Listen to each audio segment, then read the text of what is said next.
Terminando a nossa leitura de hoje, 29 de março, finalzinho de domingo, mas ainda é domingo.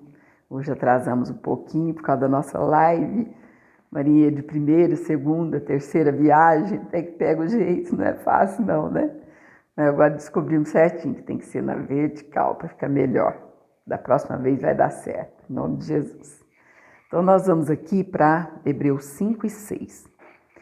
Porque todo sumo sacerdote, tomado dentre os homens, é constituído a favor dos homens nas coisas concernentes a Deus, para que ofereça dons e sacrifícios pelos pecados, e possa compadecer-se ternamente dos ignorantes e errados, pois também ele mesmo está rodeado de fraqueza. E, por esta causa, deve ele, tanto pelo povo como também por si mesmo, fazer oferta pelos pecados. Acabamos de ler isso lá em Levítico, a primeira oferta pelos pecados. E ninguém toma para si essa honra, senão o que é chamado por Deus como Arão.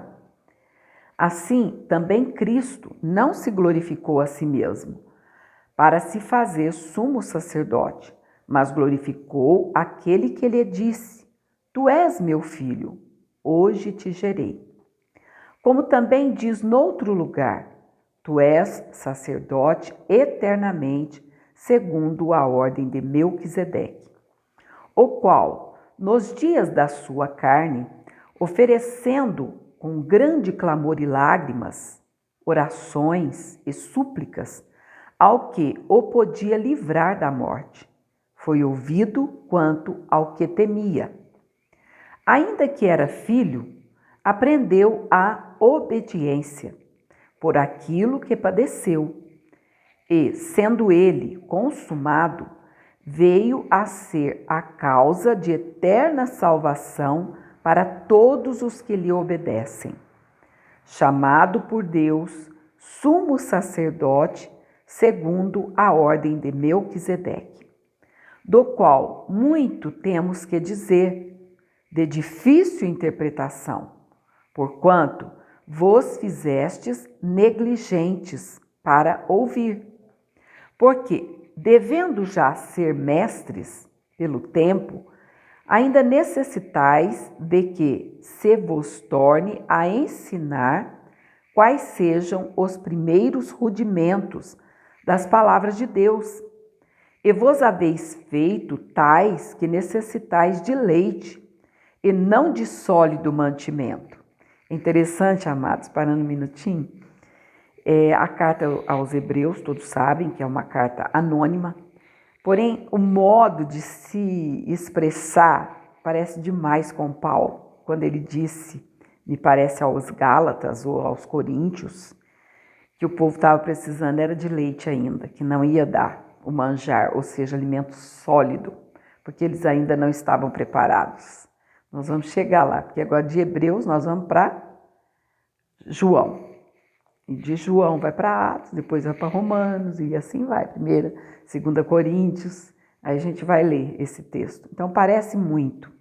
Ou seja, ele está pedindo para o povo não voltar para o tempo da lei, porque Jesus já havia feito o eterno sacrifício para sempre, de uma vez por todas, mas o povo queria andar segundo a lei, oferecendo os bichinhos lá, os seus bodes, as suas ovelhinhas, os pombinhos, enfim. E ele está falando, vocês saem dessa velha aliança, desses velhos rudimentos, está indo para os primeiros, agora não são os primeiros mais, estamos no tempo da graça. Olha só o que ele continua a dizer depois dele falar sobre o leite, né? E vos haveis feito tais que necessitais de leite, não de sólido mantimento. Por quê? Qualquer que ainda se alimenta de leite não está experimentado na palavra da justiça, porque é menino. Mas o mantimento sólido é para os perfeitos, os quais, em razão do costume, têm os sentidos exercitados para discernir tanto o bem como o mal.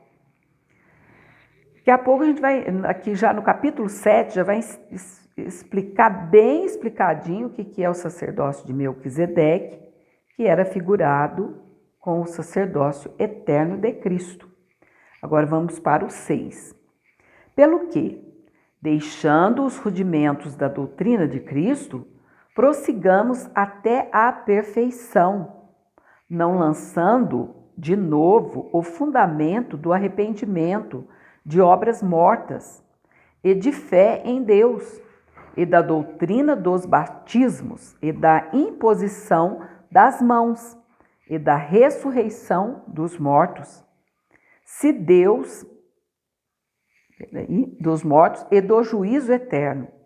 E isso faremos, se Deus o permitir, porque é impossível que os que já uma vez foram iluminados e provaram o dom celestial e se fizeram participantes do Espírito Santo e provaram a boa palavra de Deus e as virtudes do século futuro e recaíram, sejam outra vez renovados para arrependimento, pois, assim quanto a eles, de novo crucificam o Filho de Deus e o expõem ao vitupério, porque a terra que embebe a chuva, que muitas vezes cai sobre ela, e produz erva proveitosa para aqueles por quem é lavrada, recebe a bênção de Deus, mas a que produz espinhos e abrolhos é reprovada, e perto está da maldição. O seu fim é ser queimada. Mas de vós, ó amados, esperamos coisas melhores, e coisas que acompanham a salvação. Ainda que assim falamos, porque Deus não é injusto para se esquecer da vossa obra e do trabalho de amor que, para com o seu nome, mostrastes, enquanto servistes aos santos, e ainda servis. Mas desejamos que cada um de vós mostre o mesmo cuidado, até ao fim, para a completa certeza da esperança, para que vos não façais negligentes, mas sejais imitadores dos que, pela fé e paciência, herdam as promessas. Porque, quando Deus fez a promessa a Abraão, como não tinha outro maior por quem jurasse, jurou por si mesmo, dizendo: certamente abençoando te abençoarei, e multiplicando te multiplicarei. E, assim, esperando com paciência, alcançou a promessa. Porque os homens certamente juram por alguém superior a eles. E o juramento para confirmação é, para eles, o fim de toda contenda. Pelo que, querendo Deus mostrar mais abundantemente a imutabilidade do seu conselho aos herdeiros da promessa, se entrepôs com o juramento, para que por duas coisas imutáveis, nas quais é impossível que Deus minta, tenhamos a firme consolação, nós, os que pomos o nosso refúgio em reter a esperança proposta, a qual temos como âncora da alma, segura e firme, e que penetra até ao interior do véu, onde Jesus, o nosso precursor, entrou por nós, feito eternamente sumo sacerdote segundo a ordem de Melquisedeque. E amanhã, amados, em nome do Senhor Jesus, vamos ler o capítulo 7 de Hebreus. Por quê? Porque ele tem 28 versículos. E o capítulo 8 e o 9, em nome de Jesus, vamos ler depois de amanhã. Então, quando o capítulo for mais curto, a gente lê 2. Mas no caso de amanhã, o capítulo 7, estou vendo aqui, ele tem 28 versículos. Então, se der, a gente lê pelo menos uma parte do capítulo 8. Amém, amados? Uma ótima noite na paz do Senhor Jesus. Daqui a pouco vamos estar postando esse também. O outro já foi postado. Glórias a Deus por isso. Conseguimos fazer a live do culto e também fazemos a leitura. Porque esse é o propósito que eu coloquei no meu coração. Dia 31 de dezembro. Se o Senhor nos der vida e saúde até lá, e se Ele não voltar, nós estaremos postando o último capítulo da Palavra de Deus. Amém? Que Deus possa continuar te abençoando. E se você estiver triste, faça como sempre eu digo. Leia o Salmo 16, lá nos últimos versículos. Na presença do Senhor, a abundância de alegrias. A sua mão direita há delícias perpetuamente. E se Ele voltar essa noite, melhor ainda.